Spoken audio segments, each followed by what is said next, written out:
Ngayon pong linggo ay pinasa po ng Kongreso yung pong bibigay po ng kapangyarihan sa atin pong Pangulo. Puntahan natin yung impeachment case against VP Sara. At the moment, inaantay po ng House Committee on Justice yun pong answer ng pangalawang Pangulo. So I think she has until this weekend and until Monday to submit her answer to the House Committee on Justice.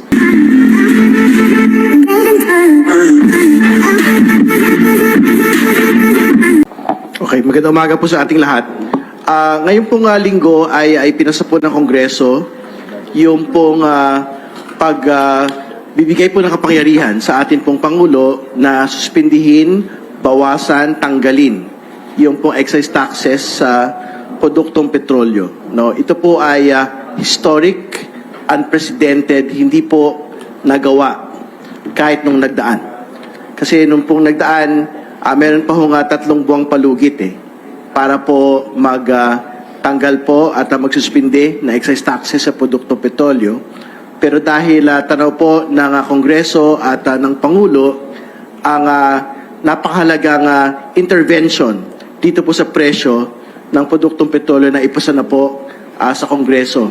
Ito pong panukala na masuspindi ang excise taxes pagka po nag-declare ang Pangulo ng Pilipinas ng state of national emergency. So, as soon as mailabas na po ito, maipasa sa Kongreso and hopefully sa Senado within the next few days at mapirmahan na po ng Pangulo ng Pilipinas, hopefully mag-take effect na po ito at magbenepisyo ang ating po mga kababayan. So as big as 10 pesos per liter, yung po pwedeng ma-shave off sa presyo po ng produktong petrolyo pagka po nasuspindi yung po excise taxes. So malaking bagay po ito and hopefully within the next 2 weeks ay makapagbenepisyo na po at makinabang na po ang ating po mga kababayan dito po sa intervention po na ito. Kung baka naman pag sinuspindi yung excise tax, wala nang may pamigay, na-action DSWD. Well, kailangan ho nating, totoo yan, kailangan nating sumalubong doon sa concerns po. May mga ilang senador yan po yung binabanggit. Pero very important ho yung pagbalanse ng revenue at ano ho ba yung demands at aktual na pangangailangan ng mga kababayan natin sa kasalukuyan. Ang pinakamahalagang concern ng atin pong mga kababayan today ay yung pong usapin po ng pagbaba ng presyo ng produktong petrolyo given inflated global prices. No? So, if it is something that can be undertaken in the soonest time, government will do it and government is doing it today. No? So, yung pong usapin naman ho ng revenues, it will come, yung pong hindi naman ho galing sa excess taxes lang ang revenues po ng pamahalaan. Meron pa ho itong ibang pagkukunan and more importantly, yung pong more efficient tax collection is something that we ought to undertake as we move along the process po of suspending excise taxes. Okay. Kung may pangamba yung ilan na maaaring magkaroon ito ng killer provisions, o sige, ibababa, alisin ng excise tax, kung 3 months na mag-a-average na ganito, kailan pa po yun? So, sabi nyo nga, parang ang kailangang ibaba ay now. Pero kung may 3-month rule pa, tapos dun sa ika-3 linggo, no ika-3 buwan, biglang bumaba sa $80 ang di uulit na naman ng another 3 months ang bilang. Hindi ko kaya parang, to some extent, mag-create tayo ng false hope sa ating mga kababayan or moving target. To be clear, what makes today's intervention different is that as soon as the President declares a state of national emergency relating to petroleum prices, we don't have to wait for the 3 months, no, to do an average. So pagka inflated po yung prices more than $80 per barrel and there is a declaration of a state of emergency, immediately implementable po ito. We don't have to wait 3 months for this particular suspension of excess taxes to in fact be implemented. Meron po kaming narinig ng mga panukalang kinocomplicate yung simpleng bagay. Hindi, dapat yun daw mayayaman kasi yayaman lang yan. Huwag bawasan daw yung excise tax sa kanila. Hindi ko po alam kung merong pamamaraan kung paano paghiwalayin sa gasolinahan, the so-called rich and the so-called poor. Alam po ninyo, laging debate ho yan eh. In fact, even in previous administrations, lagi ho naman tumataas po beyond $80 per barrel po yung presyo po ng produktong petrolyo. At yan ho yung lagi binabanggit, more particularly po ng mga ekonomista. And I think, yan pong bagay na yan is something that is already answered by government and by Congress na ang totoo naman ho, this crisis on the prices of oil is confronted by the entire strata of economic sectors. So, ibig sabihin, hindi lang naman ho mga mahihirap yung nahihirapan dito. Kahit po yung mapagitnang uri, middle class, ay nahihirapan po sa bagay na ito. And what is most important today is for us to be able to provide immediate economic relief to our countrymen. And if it is something that can be implemented through the suspension of excess taxes, we will do it. No? Kasi, yung pong, for example, ngayon, magkano na ho yung presyo po ng gasolina at diesel? 80 na ho yan. By next week, 90 na ho yan eh. In the next 2 weeks, for as long as the crisis persists, papalo ho yan na 100. So, yung pong pagbagsak ng presyo, because of the suspension, pagbalik to 90, pagbalik to 80, tingin ko malaki pong benepisyo yan across economic sectors, not just for transport, but yung kabuuan po ng ekonomiya po na nakabatay doon po sa presyo ng produktong petrolyo. So it's almost sure na ma-approve itong suspension ng excise taxes. Tingin ko po, I think it's just a matter of time. So, certified urgent po ng Pangulo ng Pilipinas ang suspension po ng excise taxes. So, almost finished na po at the level of Congress. Ito pong proseso na ito. So, pag naipasa po ito, hopefully by next week, maipasa po sa Senado by the end of next week din po. Saan? Yung sa Justice Committee. Saan? Yung Justice Committee. O sige. Puntahan natin yung impeachment case against VP Sara. Ano yung development sa Committee on Justice? At what can the public expect from the 60-day na period na nagde-deliberate ang Committee on Justice? Well, siguro, bago natin pasukin yung proseso, no? Very important po na maglinaw doon sa remarks ni Vice President Sara Duterte na una, imbis ho na dapat yung krisis sa langis, yung pong kinakaharap ng Kongreso at ng gobyerno pong ito, ay yung impeachment daw po ng pangalawang Pangulo ang inatupag ng Kongreso at ng pamahalaan. Katulad ng binanggit ko kanina, hindi po yung totoo. Kaya ho nga mag-undertake na economic relief at accountability measures na Kongreso all at the same time. So, ibig sabihin, in the same week, economic relief through the suspension of excise taxes on petroleum products, tumatakbo po yung proseso ng pong impeachment ng ating pong pangalawang Pangulo. No? So, at the moment, inaantay po ng House Committee on Justice yun pong answer ng pangalawang Pangulo. So I think she has until this weekend and until Monday to submit her answer to the House Committee on Justice.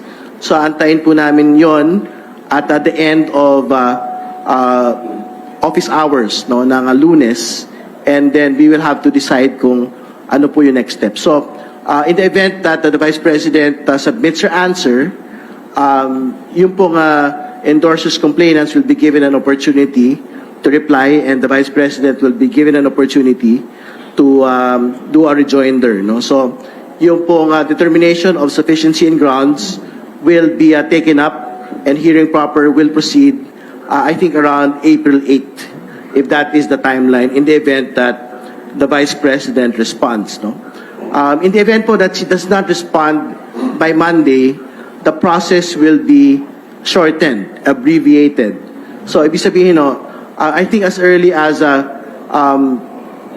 final weeks of this month, pwede po nga mag-proceed na po to a determination of sufficiency and grounds, and we can proceed to yung hearing proper na po.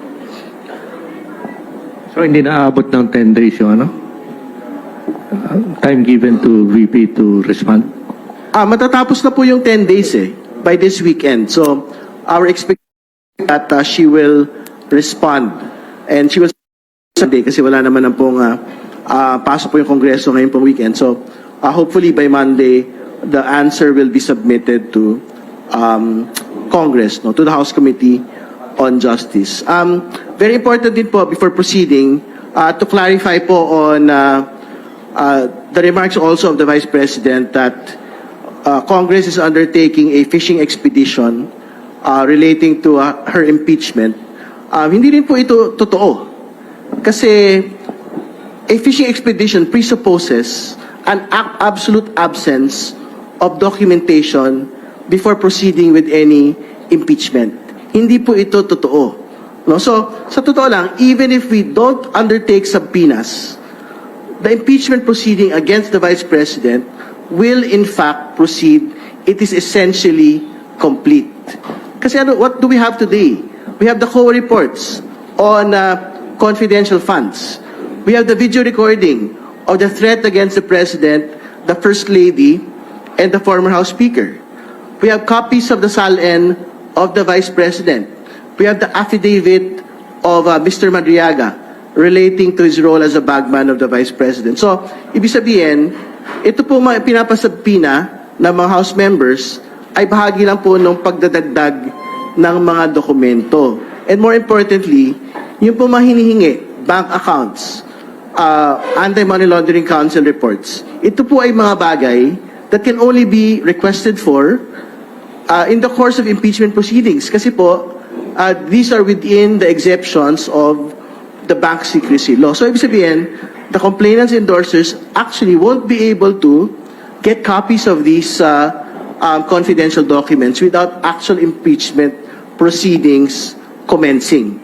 So, talagang tama lang po yung timing na dito po ilulunsad ito pong mga subpoenas na ito. And more importantly, at ito po yung hindi binanggit ni Congressman Jocno sa kanya pong motion for subpoena and to secure Mr. Madriaga, we will not just be doing a subpoena on the SALNs and bank transactions of Vice President Duterte and Attorney Manscarpio.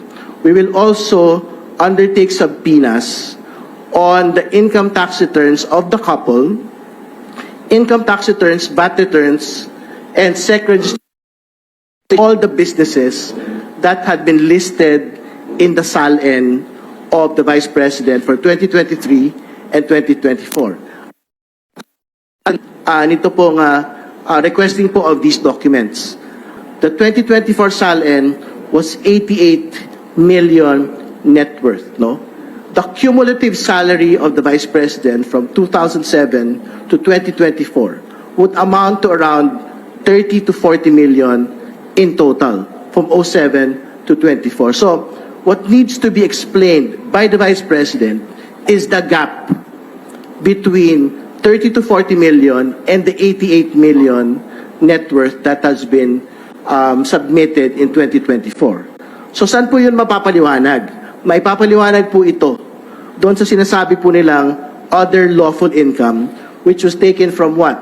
From law practice and from yung po mga business interests that had been listed in that SALN. So, ibig sabihin, yung 50 million po should be produced by these business interests, by these professional interests, no? And from our computations po, ang dapat po nating makita dito in the course of proceedings, a revenue over 17 years of around 200 million to 400 million para mailuwal po natin yung 50 million na gap between yung pong 30 to 40 million cumulative salary and yung pong 88 million na net worth in 2024. Kung balikan ko lang yan, pag kailangan ba ipaliwanag yung 50 million na gap, hindi siya pwedeng gumawa ng corrective measure. Kasi tinanong ko yan kasi naalala ko yung kaso ng dating Chief Justice Sereno, erroneous submission ng kanyang SALN and she was kicked out. Ibang bagay yung correction, ano? Ibig sabihin, kasi yung mere correction, for example, you did not disclose it into your SALN. Siyempre, ibang bagay yan kasi SALN should actually reflect yung pong accurate picture ng iyong wealth eh. Hindi ba? Pero mas mabigat po kasi yung difficulty to explain the gap between yung cumulative salary and yung po actual stated net worth. No? Kasi ano ho yun eh, meron hong presumption, may prima facie showing po ng unexplained wealth eh. Hindi ba? Pagka that gap is actually not explained. So, the proceedings in the impeachment will in fact provide the opportunity to the Vice President to actually explain that particular 50 million gap. Kung, as a lawyer that you are, wala siyang isinumiting explanation. Walang documentation kung saan nagmula yung gap na 50 million pesos. Hindi ho ba kung ano man ang idaragdag niyang papeles, mahuhulog yun doon sa kategorya ng correction? Hindi siya nagpaliwanag yun eh. So, technically, sa mata ng logic, wala. Walang paliwanag, walang documentation. Kung naglagay doon, hindi ba papasok sa salitang correction? Well, ibigay ho natin sa kanya po yung benefit of the doubt, no? Kasi, syempre, ultimately, if it's something that can in fact be explained by three things, no? The SEC documents of the businesses and the law office. Second, yung pong ITRs and VAT payments, basically to show the revenue, di ma-explain ho nila yung gap, no? Pero, yung baka hindi ho nila ma-explain doon, yung pong hindi ho nabanggit na ilang bahagi o sa ilang mga particular na mga taon. Kung sino mag-explain, assuming na ayaw magpunta ng pangalawang Pangulo o magpunta man doon, kagaya nung pag-upo niya sa harap ng komite ng Kongreso ng mga nakalipas sa panahon, ayaw sumagot sa katanungan. Kung ganung ayaw sumagot, magpaliwanag o ayaw pumunta, pwede bang magpaliwanag ang kanyang abogado o hindi? Hindi po. Hindi po pwede pong mga abogado. But, for example, just to answer, before answering on the counsel question, yung pong pwede magpaliwanag on ITR and VAT payments ay yung pong BIR kasi they have copies of it that have been submitted to them over the course of the years. Like documents, of course, you it that these are the lawyers, but they cannot explain for the respondent, they cannot explain for the witnesses or the resource persons that will be invited. Kahit doon sa trial proper kung mag-proceed na rin? Sa trial proper po, iba ho yung rules eh. So, pagka po ganun, I think the lawyers are allowed to basically represent and speak for the respondent po. Speaking of the Vice President's lawyers, Kong, ano ang kayo nagpahayag na merong dalawa doon na nag-enter ng appearance nila na medyo hindi kayo pabor? Ano ang move ng committee moving forward? Well, the committee po will deliberate on what to do po with the concern, no? Relating to the two lawyers. Wala ho kami objection to almost all of the lawyers. They are free to enter their appearance except for two. So, si Mr. Michael Powa and si Mr. Reynold Monsayak. Who are these personalities? These personalities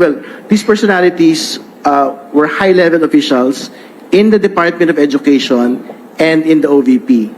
No, while the Vice President was Secretary of Education, Mr. Monsayak was mentioned by Yusek Gloria Mercado, who had tried to influence her in the course of procurement processes. No, so I think he will be called in as a witness, resource person during our proceedings. No, both of them had also served as a spokesperson for the Vice President. So, what we don't want to see would be a situation in which these lawyers will basically just state that they are bound within lawyer-client privilege when the question being asked to them relate to their actual work, the proceedings, as lawyers. Speaking of Madriaga, are we expecting him, Kong, to appear during these proceedings?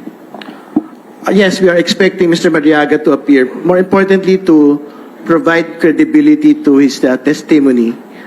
Siyempre, we acknowledge the fact that he is a detained personality over a serious charge, but si Congressman Jokto is asking for further security to his person because of a supposed threat. So that is something that we will resolve as we get into hearing proper. No, pero very important din po, yung pong inabot na rin nung mga admissions po ni Vice President on Mr. Madriaga. Ang sabi niya, wala siyang pagkakakilala, hindi niya kilala si Mr. Madriaga, and yung pong intervention ni Mr. Madriaga is only limited to a certain attorney or kilala, no, which is, I think, was supporting the Vice President as well. But syempre, if you end it with Mr. Kilala, the next question would be, who is Mr. Kilala? And I think yung pong information would show na this particular person is also one layer away also from colleagues and employees, officials of the Vice President herself. No? So I think that needs to be further investigated.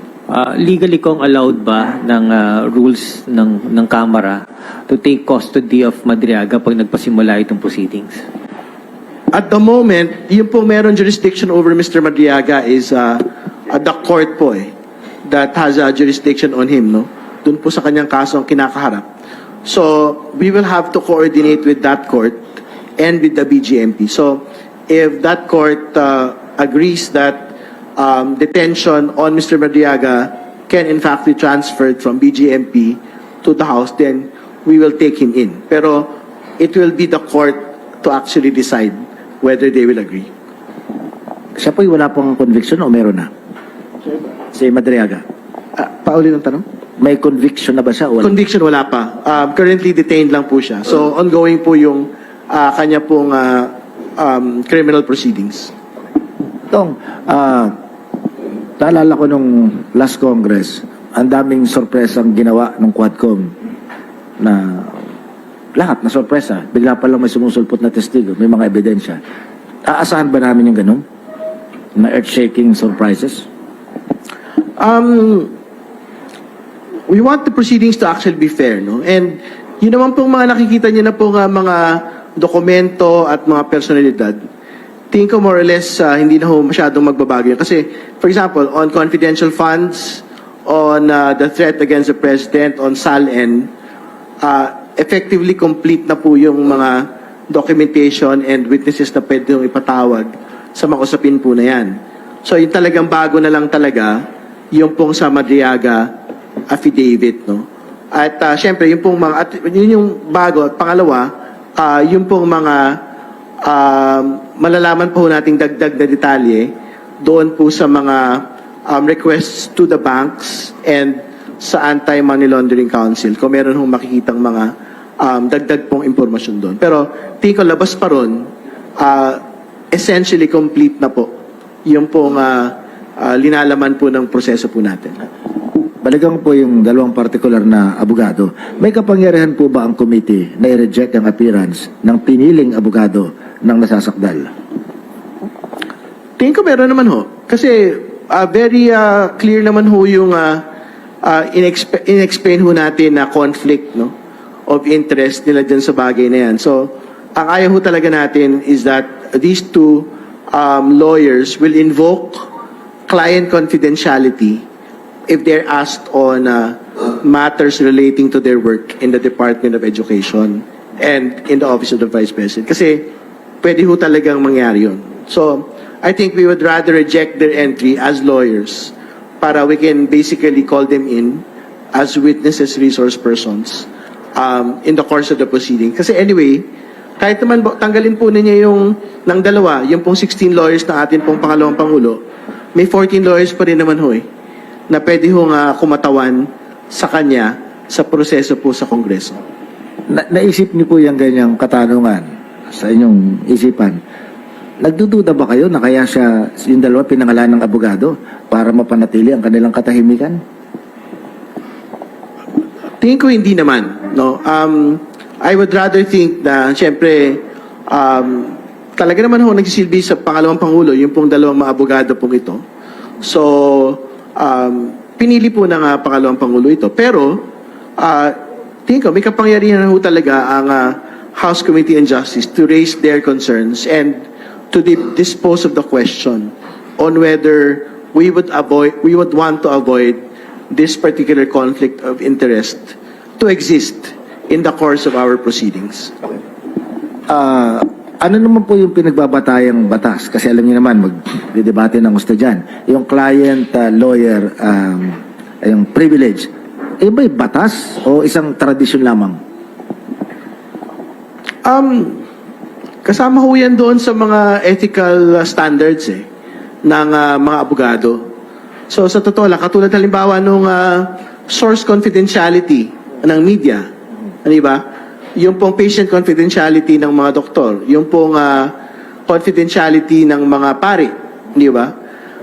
Yan po yung mga bagay na within courts, within court proceedings, and within impeachment proceedings, hindi po talaga pwedeng ipilit nung po mga nagpapatupad po ng mga proseso po na ito. So, I think para lang ho maging malinaw na hindi ho pwedeng blanket confidentiality yung pong babanggitin nito pong dalawang abogado po na ito. I think we would rather reject their entry of appearance as soon as we get to resolve that question. Ito, curious lang ako. Sino magbabayad ng fees ng mga abogado? Out of her personal funds or OPP funds yun? Ay, hindi ko po alam. I think that question is better asked to the Vice President. Pwede rin po kasi volunteer lawyers po Yung pong law offices na magre-represent and lawyers na magre-represent. So, I think better asked to the defense po yun. Meron bang pagbabago sa composition ng mga private prosecutors, Kong? O nakikita ba natin na in the coming days magtatalaga na rin ang liderato ng mga private prosecutors? Wala pa. Medyo maaga pa. Yung pong usapin po ng prosecutors. Kasi yung prosecutors po presupposes na tatawid na po to the Senate. No? Medyo malayo pa ho tayo doon. Ang timeline ho natin for hearing proper would be around April to the middle of May. No? So hopefully it can be transmitted to the plenary for voting by around end po of May. Balikan po natin yung mga accusation leveled against the Vice President. Mula po sa isang pananaw ng isang abogadong kagaya ninyo, ano sa tingin ninyo yung pinakamabigat na paratang na dapat harapin ng pangalawang Pangulo? Alam po niyo, mabigat lahat sa totoo lang. Mabigat po yung paggamit ng confidential funds. And katulad ng binanggit ho during the previous proceedings, kailangan ipaliwanag sa paggamit po ng confidential funds. Bakit po ginagamit yung confidential funds? For non-confidential expenses. So binanggit po ng COA yun. In fact, yung pong notice of disallowance ng Commission on Audit on the use of confidential funds for 2022 has an actual objection on the use of it relating to team building activities. No? So, ibig sabihin ng team building activities, ito po yung ginagawa ng mga opisina, ng mga kumpanya, hindi ba? Pagka gusto nila palakasin yung camaraderie po ng mga empleyado. So, prohibited use ito pong bagay na ito sa confidential funds. No? Kasi, very specific po, yung pinagagamitan lang po ng confidential funds. So, ibig sabihin, very important po yung confidential funds for the reception of confidential information. So, hindi yan pwedeng gamitin doon sa ordinary administrative expenses. Katulad ng team building ng isa pong opisina. Isang bagay pa lang ho yun on confidential funds. No?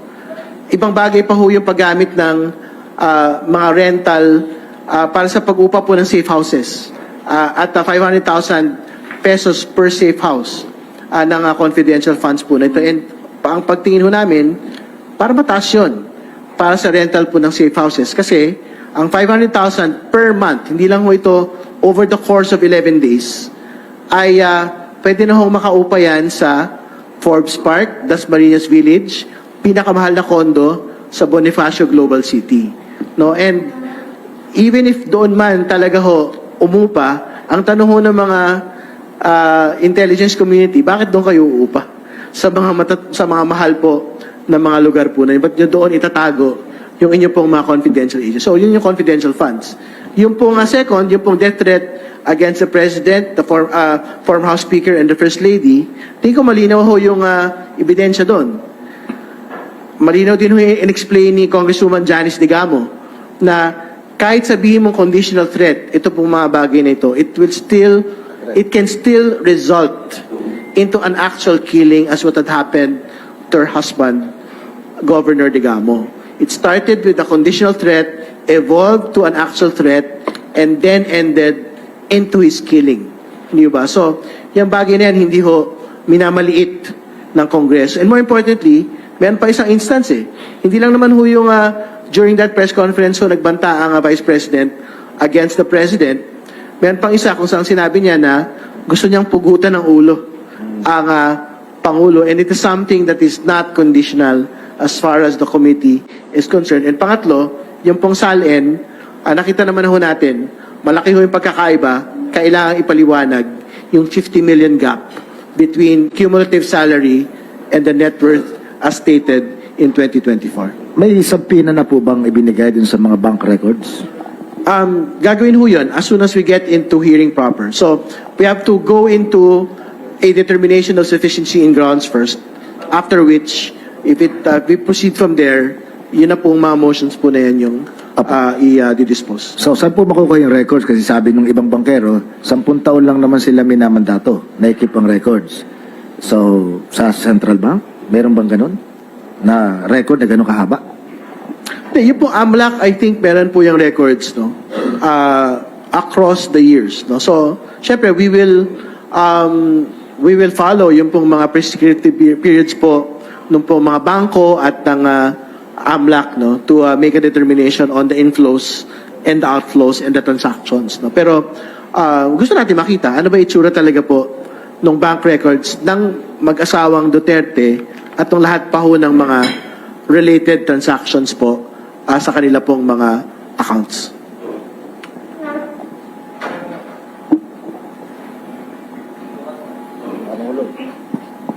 Meron akong tanong kay Representative Terry Ridon. Matanong ko kayo, no? Pardon the ignorance of my question, but do you foresee the ICC court trial, full-blown trial, and the trial of BP Sara coinciding within this year? And if ever this happen, let us be a little speculative.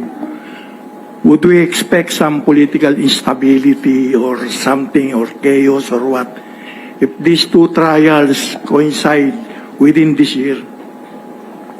I don't think we're looking at political instability. I think we're looking at an implementation of justice and accountability mechanisms at different levels, no? So tama po kayo, we're expecting the ICC to proceed against the former president going into full trial, and on the impeachment of the vice president, when I speak for the House Justice Committee, we're taking it on process by process, step by step, no? So there are particular votes po kasi that need to be surmounted before we go to trial, no? And before we go to plenary. So hopefully by end of May, mas meron po tayong clarity on the impeachment question. Pero on the ICC question, I think mas advanced na po yung inabot nila. So I think they will proceed to trial as soon as the confirmation of charges decision is released. Yeah. If I may ask you, just going a little further, do you think or do you anticipate we will be creating some sort of a hero out of these Dutertes when we know what they've done to our country? That question is best asked on the nation itself, no? So, sa totoo naman ho, these are processes na pinagdadaanan po ng atin pong mga institusyon, at sa dulo-dulo naman ho ang mamamayan po yung magpapasya on what the historic record of these personalities will be. Just one last question, Congressman. Well, sir, going to the proposed return of the Philippines to the ICC, do you favor such return? And what is your sense of the institution, the House, when it comes to this issue? I think yung pong mga human rights advocates and those that had seen the importance of the Rome Statute, will have no objection to a return to the International Criminal Court. No? Tingin ko dapat hindi ho talaga tayo umalis from the beginning dahil mahaba ho yung proseso na pinagdaanan natin para pumasok po rito. At nakita naman natin, mahalagang mekanismo po yung pong mga international processes katulad ng ICC to make sure na in the event that justice is not found in the Philippines, justice can in fact be found somewhere else. And for the former president, this is the mechanism that is being implemented on him today. Thank you, Mr. Kong. Kong, do you expect the House to remain unified in supporting the impeachment case against the Vice President? Do you expect the House to remain unified? Well, we just have to return to the vote, no? On substantiality. The vote was 54, and it was supported by parties that are within the leadership of the House, no? So, and yung pong 54 is more than half of what is required for the 106 votes to impeach an impeachable officer, no? So, tingin ko naman po, as soon as we get to plenary, if that 54 votes hold, it would not be difficult to reach 106 to impeach the Vice President. So, I think it will ultimately depend on gaano ho ba kaseryoso ito pong proseso na pagdadaanan sa House Committee on Justice at ano ho yung mga ebidensya na mailalatag po dito. Question sa ating mga kasama sa media.